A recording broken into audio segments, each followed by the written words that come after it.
The suspect in today's mass shooting at the Tree of Life synagogue in Pittsburgh had an extensive anti-Semitic, anti-Jewish digital footprint. It's talking about all these Jews need to die.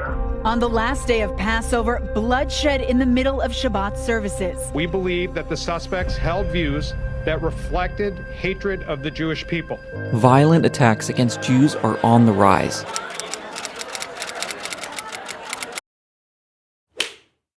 Judaism can be traced back to 1800 BCE, beginning with the patriarch Abraham. Judaism is the original Abrahamic religion, with the other two being Christianity and Islam. A covenant was established between God and Abraham and his descendants. Abraham was promised that his descendants would inherit the land of Israel, or the Promised Land. Abraham, in his old age, had a son with his wife's servant Hagar, who became the founder of Islam. In 1713 BCE, Abraham then had a son with his wife Sarah, who he named Isaac. Isaac had two sons, Jacob and Esau. Jacob became the father of the 12 tribes of Israel, having 12 sons. Joseph, one of the sons, was sold into slavery by his brothers. Joseph ended up in Egypt and eventually became one of the governors of Egypt. During a time of famine, in 1523, Joseph was reunited with his brothers and invited his family to come live with him in Egypt. 100 years later, the Israelites were enslaved by the Egyptians. Moses was born during the period of enslavement when the newborn boys were being killed. He was hidden by his mother and was found and raised in the royal family. Moses fled after killing his slave master, and God revealed himself to Moses in the desert. Exodus chapter 3 verse 6 recounts this event, saying, "Then he said, I am the God of your father, the God of Abraham, the God of Isaac, and the God of Jacob." At this, Moses hid his face because he was afraid to look at God.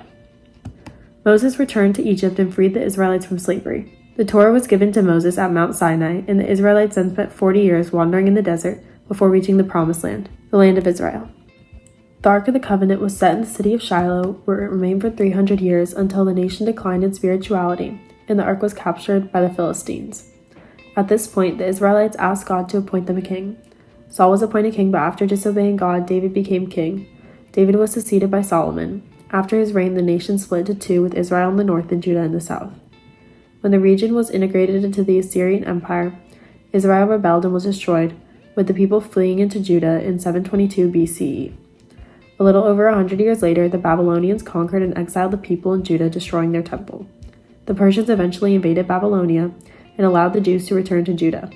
They rebuilt the temple and recorded a large portion of the Hebrew Bible. Israel was conquered by Alexander the Great and combined with Greek culture, forming Hellenistic Judaism. However, in 160 BCE, the traditional Jews revolted and briefly regained control. 100 years after, the Jews were conquered by Rome and their second temple was destroyed and they were exiled. Rabbinic Judaism emerged in the 1st century CE and spread across Galilee and the Roman Empire. During the medieval times in 500 CE, Judaism spread across the Middle East, reaching northern Africa and Europe. With the spread of Islam in 600 and 700 CE, Judaism became more tolerated.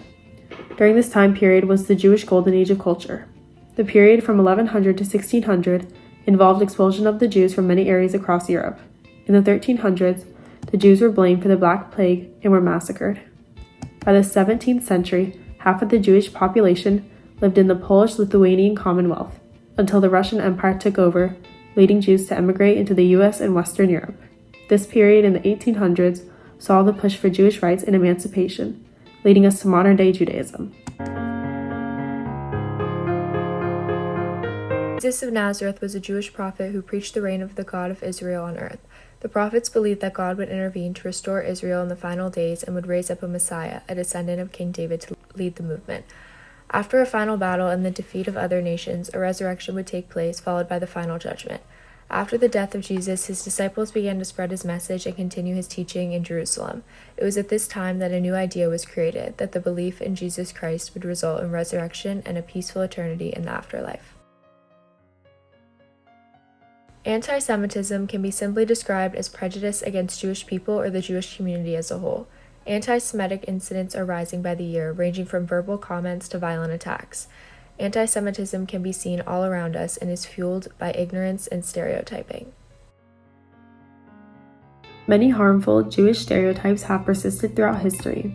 Surveys by the ADL, the Anti-Defamation League, have found that as of 2020, 19% of Americans believe that Jews still talk too much about the Holocaust.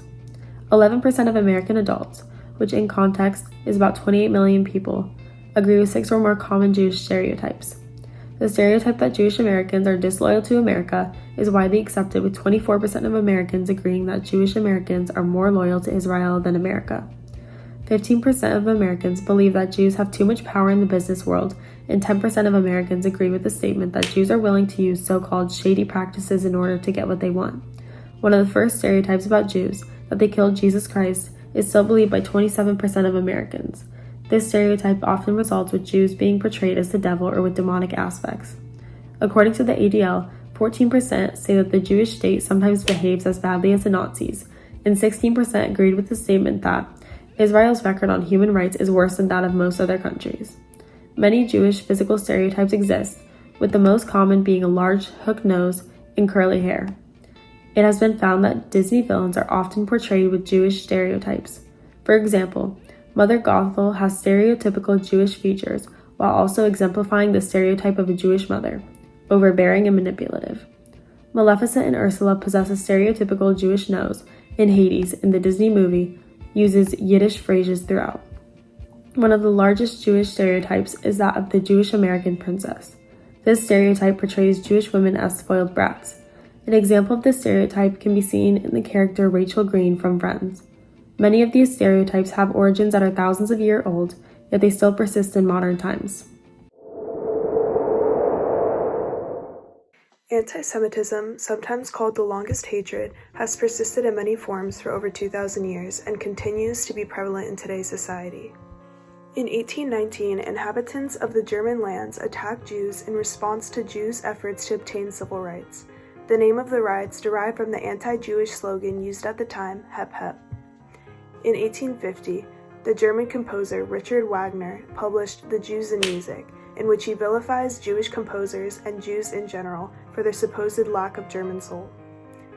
In September of 1919, Adolf Hitler issued his first written comment on the Jewish question, in which he defined Jews as a race and not members of a religion. He states that Jews are a race tuberculosis of the people, and the goal is to remove them altogether.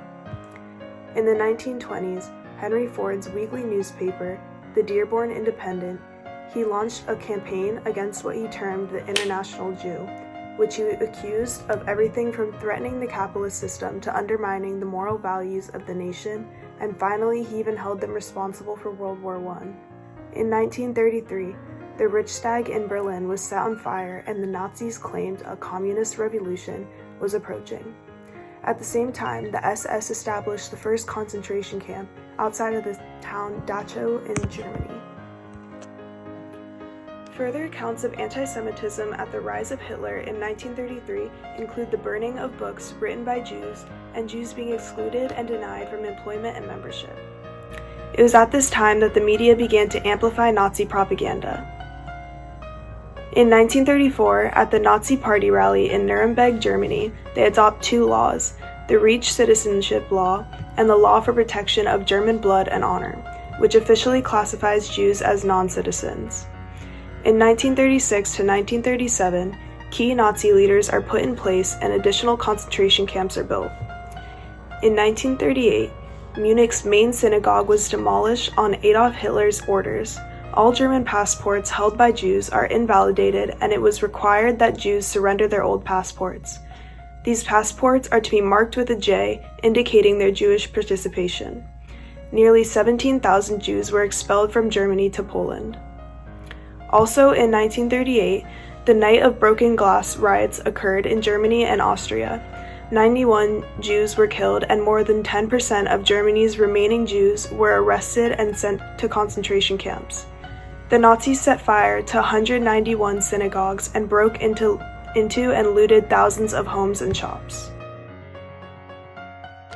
It's impossible to explain the entirety of the Holocaust and the depth of its history in just a short video, as it takes years to grasp a slight understanding of its horror and dark mark that it left on the world. The Holocaust was a systematic, state-sponsored persecution and murder of 6 million European Jews by the Nazi Germans and its allies. The Holocaust was an evolving process that took place throughout Europe between 1933 and 1945. Adolf Hitler, former dictator of Germany, influenced the Nazis to falsely accuse Jews of causing Germany's social, economic, political, and cultural problems. In particular, they blamed them for Germany's defeat in World War I, Anger over the loss of the war and economic and political crises that followed contributed to the increasing anti-Semitism in German society. According to the Nazis, Jews were a threat that needed to be removed from German society. Otherwise, the Nazis insisted the Jewish race would permanently corrupt and destroy the German people. The Nazis' race-based definitions of Jews included many persons who identified as Christians or did not practice Judaism. By 1942, as a result of annexations, invasions, occupations, and alliances, Nazi Germany controlled most of Europe and parts of North Africa. After the Nazis occupied Poland by 1939, they began segregating Jews in ghettos, usually in the most run-down area of a city. By mid-1941, nearly all Jews in occupied Poland had been forced into these overcrowded districts. In the Warsaw Ghetto, by far the largest, 490,000 Jews and a few hundred Roma and Sinti struggled to survive despite extreme hardship. During the Nazis' control of Europe between 1938 and 1945, concentration camps became a major way in which Nazis imposed their control. Imprisonment in the Nazi concentration camps was usually indefinite. While some were released in just a few days, most endured weeks, months, or years of detention. Sanitation facilities were extremely poor across all camps. Brutal treatment, torture, and humiliation was commonplace. Inmates in concentration camps were also usually subject to forced labor. Extermination camps. To implement the final solution, the Nazis established a 6 purpose-built extermination camp on Polish soil. These were the Chelmno, the Belzec, the Sobibor, the Treblinka, Majdanek, and Auschwitz-Birkenau. These camps were specifically built near railway lines to make transportation easier.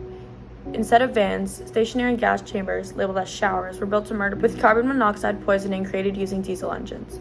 Over the course of the Holocaust, more than 3 million people were killed at these extermination camps. In addition to these concentration camps and extermination or death camps, there were also transit camps, forced labor camps, and prisoner of war camps. How did your experience in the Holocaust alter your relationship with God, like your beliefs? I never lost faith in God. Against all impossibilities, I never lost faith. I never I never leaned on Him. I never said, please God, help me, or help her, or help him. I never did that because, first of all, I was a child. I had this childish brain. I couldn't be like kind of a philosopher to talk to God in that way. But I was able to say to Him, I am not going to ask you for any help. I'm not going to ask you for anybody else's help. I just want to be not giving you, I don't want to be a burden to you because you have such a big job to do, and I want you to do the job. And when you get finished doing the big job, then you can come and take care of our little jobs. And until then, I will never ask you for help. I will never lean on you for anything. I just want you to do your job. That's how I dealt with my dealing with God. I never lost faith in Him. I never stopped believing that He's gone or He'll never be there. He was always there. You were never angry that He let your whole family perish? Of course I was angry, but not at God. Okay. They built a podium, and we are giving you a concert because it's a happy holiday. So they had this podium they built in between all the 4 crematoriums, and they invited the band from Auschwitz to come and play music. Not music to the soul, music for them. These SS men and women dressed in crispy clean clothes, the women with lipstick and makeup and long blonde hair and blue eyes at the podium having fun, and us, 1,000 inmates, with no hair, with no clothes, with no shoes, with no nothing, sitting in the mud, and 4 crematoriums around us, spitting out human ashes. So it was raining, so our bodies were wet, and the ashes were falling on us, so we were covered with human ashes. After a few hours, the band was playing, and they were having fun, and they were pointing at us and making fun of us. Look, And finally, it was over. So they let us go back to the hotel, to the barrack.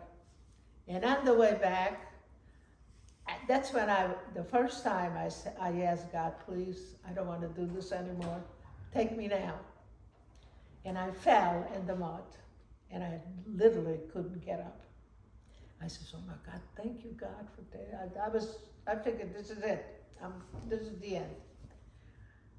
And all of a sudden, I like on the corner of my eye, I saw a shadow alongside of me. It wasn't my shadow. It was somebody else's shadow. It was God's shadow I felt. Oh my God, what do I do?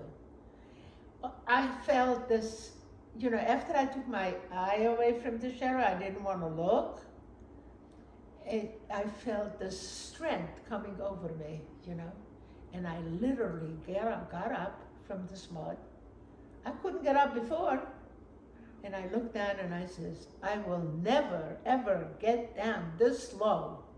I will stand up straight at all times and fight for my rights and fight for my survival. Those are the kind of experience I had experienced with God. I felt that He was always there. And today, when I see survivors and hostage, they know what to do. They know what to do. I trust them. I mean, I know that they will never give up. They will never give them what they want. And they will fight with their whole might. Like the good Well, I was afraid to be Jewish, that's for one. For a long time, I wasn't admitting that I was Jewish because I didn't know who was against me. The world was still against us after liberation. Mm-hmm. So for a long time, I was afraid. But it took time. It took actually until I came to this country that I accepted who I am. This is the first time that I saw a free world, and I felt that I can be anybody, because I was young enough to learn. And first of all, I went to school right away, so I learned how to speak because I didn't know how to speak. And then I went to take my equivalency test in high school, and I worked for a company for RCA. They sent me to Rutgers University to learn how to solve their problems in their work. So I went 2 years to Rutgers, and so I learned the things that this country and this has to offer. And man, that I accepted that with open arms. And I learned really everything clear, and I just knew exactly where I want to be, where I want to go, and what I want to do. But I didn't want to talk about my experience in the Holocaust because I felt that the children of the future should know about this kind of evil that men did to other men, And then, but when Schindler's List came out, I said, I have to, because I have no choice. And that's when I started in 1994.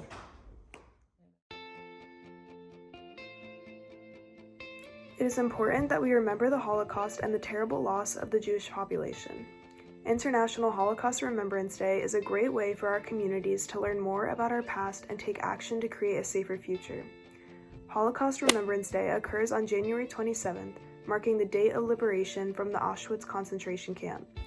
The UN and its member states have held ceremonies to mark the special anniversary and to honor the 6 million Jewish victims of the Holocaust, as well as the millions of other victims during this time. In the United States alone, there are 16 Holocaust museums and plenty of others around the world. These museums serve as an institution for the documentation, study, and interpretation of Holocaust history. They also serve as a memorial to the millions of people who were murdered during the Holocaust. It's the museum's mission to advance and spread knowledge about this tragedy, to preserve the memory of those who suffered, and to encourage its visitors to reflect upon the moral and spiritual questions raised by the events of the Holocaust, as well as their own responsibilities as citizens of a democracy. Ultimately, educating yourself on the tragedy and becoming aware of the negative effects of antisemitism and genocide of the Jewish community can be the ultimate source for remembrance.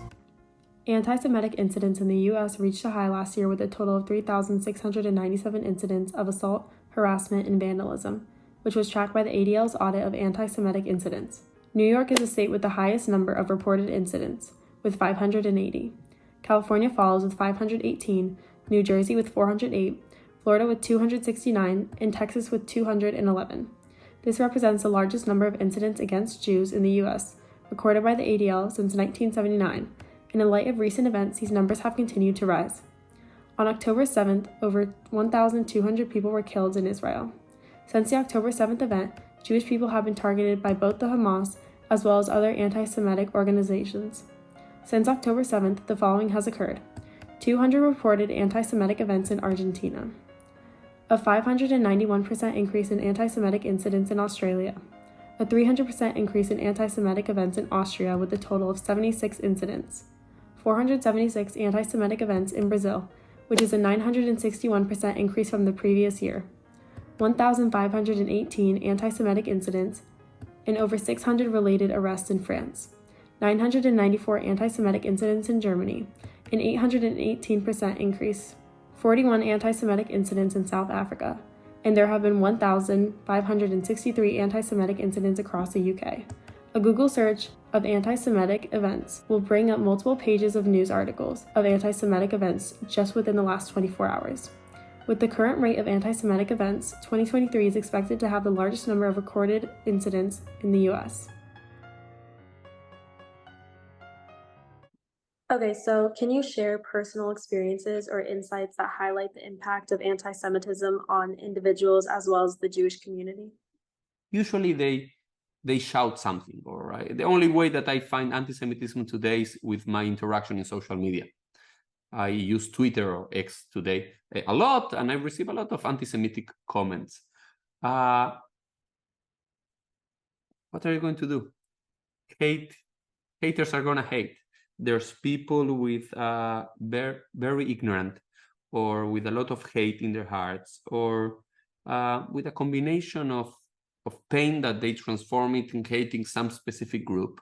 And Jews are not the only one that receives the hate. There's other minorities that receive this hate too. So in some way, when there's high levels of anti-Semitism or perception, at least from the Jewish perspective, or the Jewish community perspective, Jews become, I will say, more aware and more proud and more prominent in their Judaism. Like maybe at some other moment of history, they hide their Judaism. And even today, maybe in some countries in Europe, they need to put the mezuzah that we put in the front of our doors as a symbol of Judaism. They hide it, or they take it out, or they do not use the kippah outdoors if they usually, or the Star of David. That's one response that some decide to do. Another one is just the contrary. Because they hate us, we become more proud of what we are, right? So you have the two different responses, and depends in the circumstances in the country, in this feeling of security or insecurity, and it's personal decisions. So our next question is, in what ways can individuals and communities effectively combat and raise awareness about anti-Semitism in today's world? I believe that one of the most important tasks of any kind of discrimination, and anti-Semitism is one of those.